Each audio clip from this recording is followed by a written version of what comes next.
What's going on, guys? MariK here, back with another Dragon Ball Super video. With the release of the initial wave of reboot leaders we had back in Set 9, many players have been wondering what the results are of that second reboot leader poll, and so far Bandai has yet to comment on anything about it. We've heard nothing about the reboot leaders since that second voting poll, and a lot of you guys have been asking me what I think about the reboot leaders and which leaders I felt deserved a reboot, because there's a lot of players that have different opinions on that.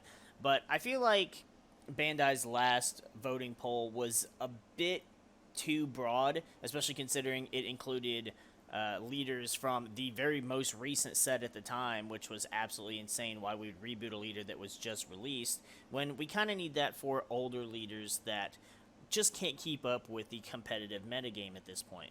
So we've compiled our list of 10 leaders who we think deserve to have a reboot. Number 10. Pan, Ready to Fight. As much as I don't particularly care for this leader, I know it is a fan favorite of a lot of people, and it is a good leader. I just never cared for the character, and I never really ran Red.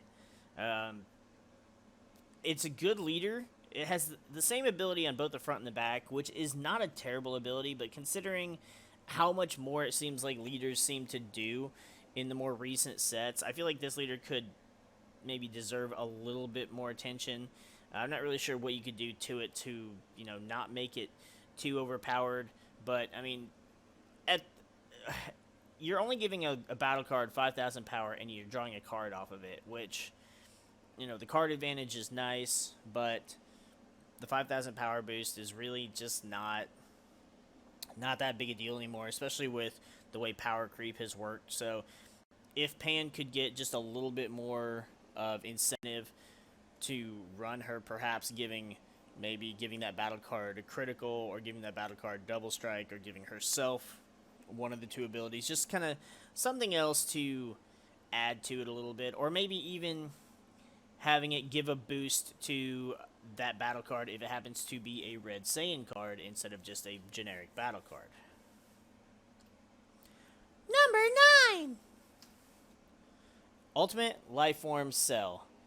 A lot of people are going to disagree with this choice, but aside from the fact that I'm biased towards everything Cell Saga, this leader could, I believe, perform relatively well if it just had a little bit of a push.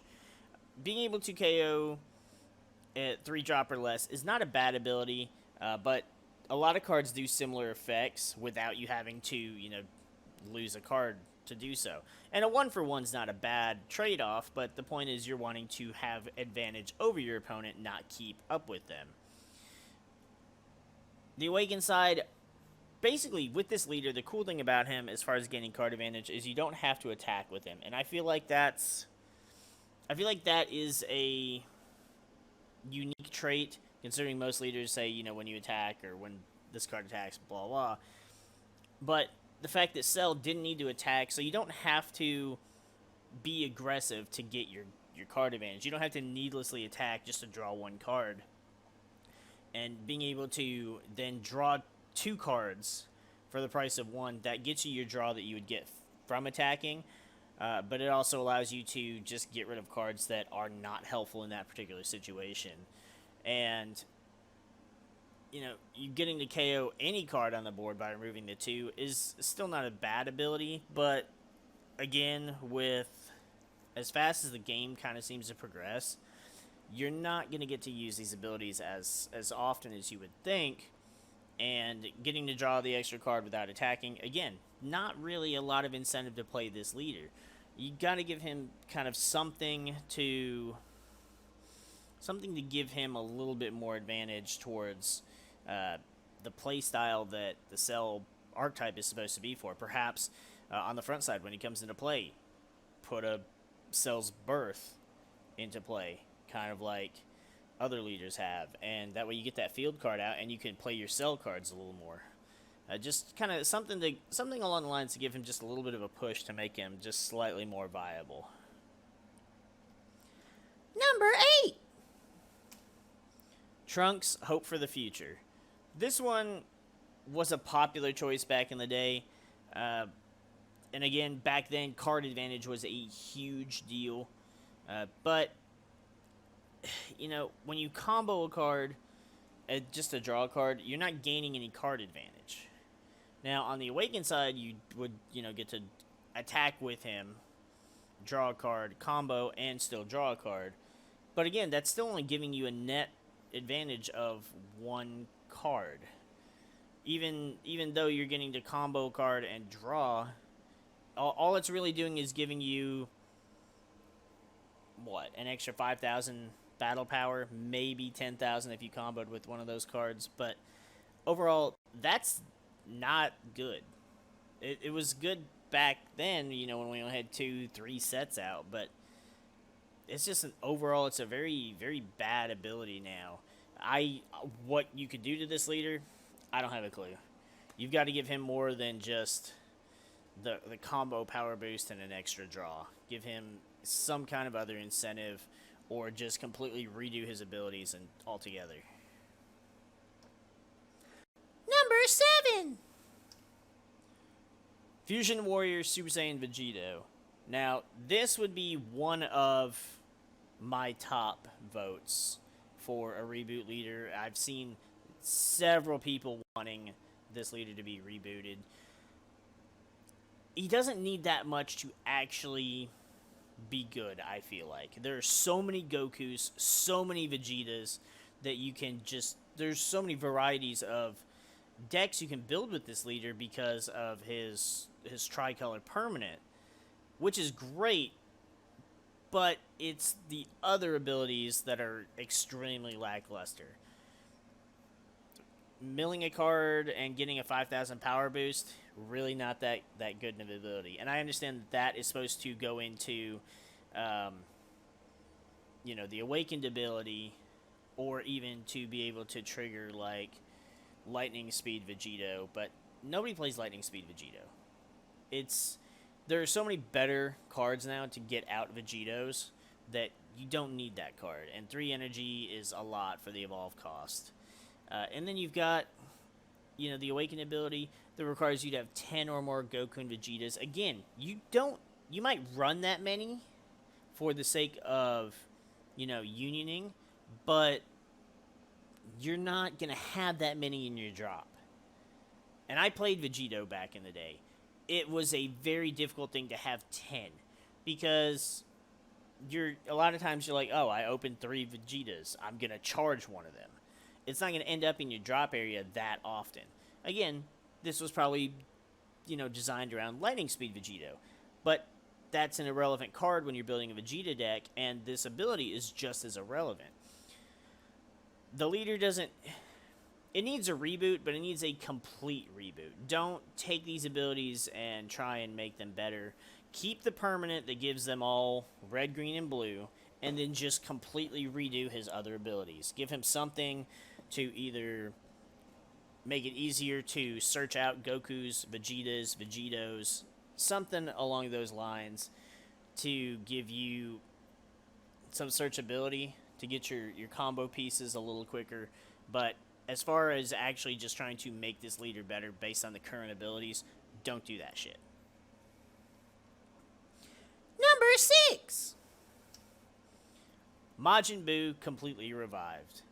This is one that was really controversial when it came out as it just being a shit leader. I felt otherwise, and I remember using this to do great in several tournaments, but overall, the ability is lacking. I mean, you get to put cards underneath the leader, but the fact that it's just a random card from the top of your deck, there are so many times that I lost either a combo piece that I needed, or more specifically a super combo that's just stuck there and I'm just saddened because I can't use it, or a Sensu Bean, God forbid. It's a very, very poorly done ability. Now, I get that it goes into, the Awakened ability where you drop 5, switch him to active, and he can attack again. And, that's great and all, but he only gets 5,000 power to do that. Like, he doesn't gain anything for it. And On the Awaken, on the front side, you don't even draw until you have 2 cards underneath it. So unless you went first and charged and just passed and hoped you had a, boo make you cookie, so that when your first, when your first opportunity to attack came, then you can, attack and draw a card. You're not getting advantage off of it. It's a really just poorly done ability that maybe seemed good at the time, but right now is just not great. If anything, don't have it to where when he attacks, you add a card from the top of your deck. Have it when he attacks, you either add a card from your drop area underneath him, or if you want to stick to the Majin Buu absorption theme, choose an opponent's battle card 3 or less, stick it underneath him. That helps you, keep pressure on your opponent, keep pressure off yourself, and it adds to your ability. On the Awakened side, just give him a little bit more of a boost. Don't make it just 5,000 power, because that doesn't do shit. 5,000 power doesn't do anything at this stage of the game, because everything has been power crept so intensely that 5,000 power just doesn't mean enough. Number 5. Going all in Super Saiyan Blue Vegito. Now, I know we already have a Vegito on this list, but this is another card that really deserves a reboot, especially because every fucking leader that was not a super unique leader to set 3 and 4 had this toxic garbage ability that just says, when this card attacks a leader, draw 1 card. That's it. That's all you got until your opponent awakened you, or you awakened yourself. That is garbage. That is even the leaders in set 1 and 2 had better abilities on the front side than that shit. So, first of all, just completely redo the front ability right there. Second of all, give it a different awakening ability. There are so many leaders that say, if your life is 4 or less, or if ... Give it one of those ... Give it some kind of ability so we can get to the awakened side sooner, because that promo, that could have been amazing promo that came out with the first Championship Series, was it 2017? 2018? I don't know, the one that had the green Vegito. That would have been a good card, but only gets his ability if your leader's awakened. That's just stupid. Give him an ability, I don't know, you're at 3 or more energy, or just something to allow him to awaken a little bit sooner, so that cards like that promo are actually usable. The awakened side's not terrible. It gives you significant boosts based on how much of the board your opponent has, which is nice. You get an extra boost if they only have 2. You get another boost and double strike if they have none. So it kind of gives you incentive to keep shit off your opponent's side of the board, which is nice. I mean, it's not a terrible set of abilities on the Awakened side. It just needs a little bit more of a push. And even the extra card that we got in the first, was it the first anniversary box? I think it was the first anniversary box. It's a good card. You can either get 10,000 power and, is it 10,000? Maybe it's 15. But you KO a battle card 4 or less, or you KO a battle card 2 or less and ignore barrier, which goes along with keeping their side of the board clear, and therefore allowing you to have your awakened abilities active, for as much of the time as possible. So I feel like this is a leader that could actually really benefit from having a reboot without needing too much work being done to it. Number 4. Saiyan Power Grade 8 Bardock. This is a card that I was so excited when we got it, especially just because I love Bardock, and we got Bardock in set 3, and then we got another Bardock leader with Draft Box, and I was just like, sweet, we got another Bardock leader. And the art on this card is phenomenal. Both sides, really, the art is just great.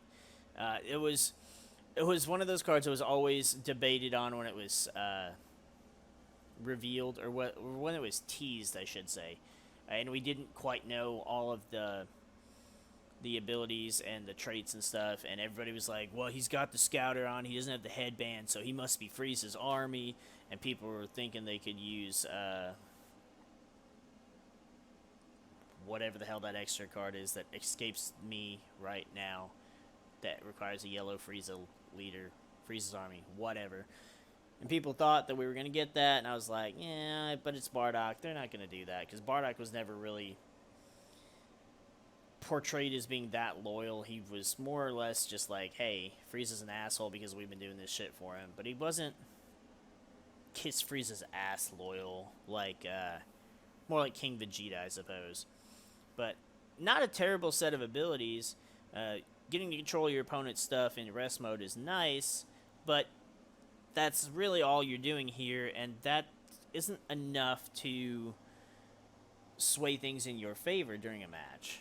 You're going to need a little bit more than that, besides, switching things to rest mode and, you get to draw a card when he attacks. I would personally, since he is a Great Ape leader, give him a Great Ape support ability. Give him a power boost when you have Great Ape out, or have him give your Great Apes power boosts. Something along those lines to give him a little bit more of a power boost and a little bit more of a thematic ability, or maybe even change his ability. I like the switching your opponent's cards to rest mode, but perhaps, hey, every time one of your Great Apes activates blocker, switch one of your opponent's cards to rest mode, and don't make it once per turn. That way, you can capitalize more off of having your Great Apes on the board, and the more you have, then the more you can take advantage of the leader, which would actually make him playable and make him a viable option instead of everybody running. I think people are running set 10 yellow Go Tanks with Great Apes. Number 3. Once again, we got our boy Bardock on the list. Unwavering Justice Bardock. Just like the set 3 Vegito, he's got that toxic attack a leader, draw a card ability, jack shit else on the front. And now this being the leader that came out with the Great Apes, I feel like he could also have benefited from a Great Ape-like ability. You could even have him just search out, like, once per turn, look at the top 5, top 7 cards of your deck, add a yellow Saiyan. And his awakened ability wasn't terrible. 5,000 power boost for the turn when a Saiyan's KO'd is pretty solid. And it's not once per turn. Or it's not just on your turn, rather. So, it only being once per turn, for either turn, you could give the power boost to him to attack with or to defend with, which is why I like having the free Gene blocker, because you just use her, block the first attack, bam, he's got a power boost for the rest of the turn. But give him a little bit more incentive to, be run with yellow Saiyans or with Great Apes, because right now, just as, your Saiyan's KO'd, you get a power boost, but that's it. That's the extent of his abilities. He does absolutely nothing else and has no support for the cards that he was designed to be run with. Number 2. Goku Black, the Bringer of Despair. Obviously, a lot of people want this card to have a reboot leader for several reasons. The first of which being the fact that we can't get another Goku Black leader because they keep making Zamasu leaders. And the last one we did get that had Goku Black on the trait, it was only on the front side, so if you awakened, you couldn't use any cards that specify your leader being Goku Black, which is just asinine. But this card desperately needs a reboot, especially after the ridiculous errata that Bandai threw on the card. His awakened ability is not even worth anything. 5,000 power and double strike when you're at 2 or less life. Whoop-de-doo. That is a garbage ability, and that doesn't even have anything to do with the unawakened ability, which is the side you wanted to use. Like, there was no incentive to awaken besides that 5,000 power boost and, getting to draw 2 cards. Otherwise, you can just keep using your activate main ability. Now they've changed it with the errata to where, well, it's more garbage than it was before, which is really saying something. And whether they want to just completely give us a brand new Goku Black leader or reboot this one, get rid of that stupid errata, do something of the nature, because now we've got cards like the blue Vegeta coming out in set 11 that ramps faster than any other blue leader we've had, but then they shit on the Goku Black leader from all the way back in set 2 that wasn't really much of a threat to begin with. Sure, you have, Goku Black cards that allow you to add cards to your energy, but that's the whole point to ramp anyways. And if Vegeta is doing that 5 times better, why the hell did we errata the card that does a worse job of it? Number 1. Diabolical Duo Android 17 and 18. This was going to be the number 1 pick from the beginning, just because this was my first real leader, my first actual deck for the game, and still one of my favorite leaders to play.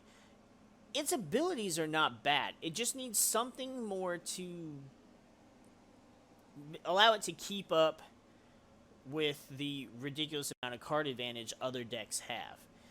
Reducing energy cost by 1 is great. It makes all of your Android cards easier to play, which is the whole point to it. Giving your Androids a power boost just as great. Maybe don't say if your life is 4 or less. Maybe don't do that. Maybe, literally, you don't even have to really change it. You could just have it say, have both sides give him, give all your 17-18s a 5,000 power boost. If you don't want to go that far, Bandai, you could just make it to where when it's awakened, they get the 5,000 power boost. If you awaken at 6, why have it to where you don't get the ability until 4? I get it. It kind of goes along with, back then, this was one of the only cards that awakened any quicker than 4. So, if you didn't get the ability until you got to 4 life, then it'd be the same as, not awakening. But awakening at 6 life, you don't even get a power boost. You get to draw a card when he attacks, but nothing else. And you didn't get any other advantage with the leader itself on the awakened side. So on the unawakened side. So there was no point to attacking with it. It was just there. It was just there to give your battle cards the energy reduction.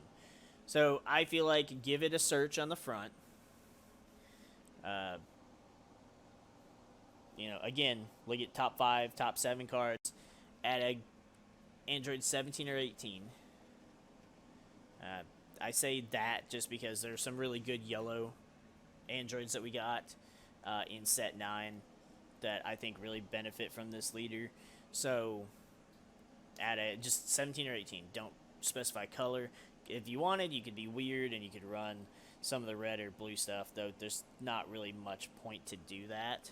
I suppose you could do green-blue with some of the set 8 cards, but that's it. That's really all you need to make the front of the leader better. The back of the leader, keep the energy reduction, change the power boost to just being when it's active when he's awakened, and give it something when it attacks, or give it another kind of bonus to battle cards, or even just to one battle card. Just something to push it to being a slightly better leader. Because honestly, this is one of the leaders that I feel like could keep up with the meta. It may not be competitive, but for the longest, I still did well with this leader well into sets 5 and 6. And, we're constantly getting better Android 17, 18 cards. Like I said, we got some pretty good ones in set 9. And you can even mesh some of the Dr. Giro cards with this deck from that set as well. There's just a lot of flexibility with this leader, and I feel like given the correct reboot treatment, it could be a competitive leader. Honorable mentions. These cards were part of the original list of cards that I actually had that I debated on for this. As you guys know, I loved the Goten leader, even though he was complete trash. It more or less needs redone, but you could just make its abilities not garbage. I mean, activate main, you get to add a card from your deck to your hand. Okay, cool. Why the hell does he lose that ability after you use it one time? Why does it negate this for the duration of the game? Why is his awakened side the same thing? Like, it's completely stupid when so many other leaders have similar abilities but can continuously use them throughout. I mean, I was excited for a Goten leader, but when we got it, like, I don't think I ever saw anybody play it. I didn't even have the urge to play it. And I was the one excited for a Goten leader. The OG draft box Gotenks really doesn't need a whole lot done to it. I mean, it doesn't fit in with any of the green Gotenk stuff besides set 1. You had the 3-drop that said attacks the leader, they discard a card. But the stupid part of having to have less cards than your opponent to get your leader's ability, that's just stupid. At least with the Super Saiyan 4 Goku, you know, having less life than your opponent, that kind of forces your opponent to not want to be so aggressive because you're going to get the power boost, you're going to get free critical. But again, that leader suffers from attack leader draw a card syndrome. And that leader it was, made for Goku's lineage, but it doesn't even do a single thing to support that archetype, and that leader overall just needs to be done away with and completely redone. We need a good Piccolo leader. We had a good one with the blue-green Surge leader before Bandai was like, oh, they get to draw a card? That's not fair. Really? Because, I mean, it was a good leader, but it wasn't game-breaking. I realized it was dominating in, formats, but that was back then. We don't even know how well that leader would do now. That's like saying with Mecha Frieza. We don't have a clue how Mecha Frieza would do right now if, he wasn't eroded, if he had his full abilities, which that's another leader I suppose could use a reboot, but I still don't have fond memories of that leader. So let's just leave him in his little fairy dusted hell where he belongs. But that's going to go ahead and wrap up this video. Like I said, these are just my 10 picks. Obviously, there are a lot of leaders that could use the reboot appreciation, and some of them might have been able to use it a little more than these, but there are a lot of leaders that I also just don't like, and some of them I just don't want to see have a better leader. But let me know what you guys think in the comments down below. Which leader do you think deserves that reboot attention, and where would you put it on our list compared to your own? With that, though, we're going to go ahead and get the f*** out of here, and we'll see you guys in the next video.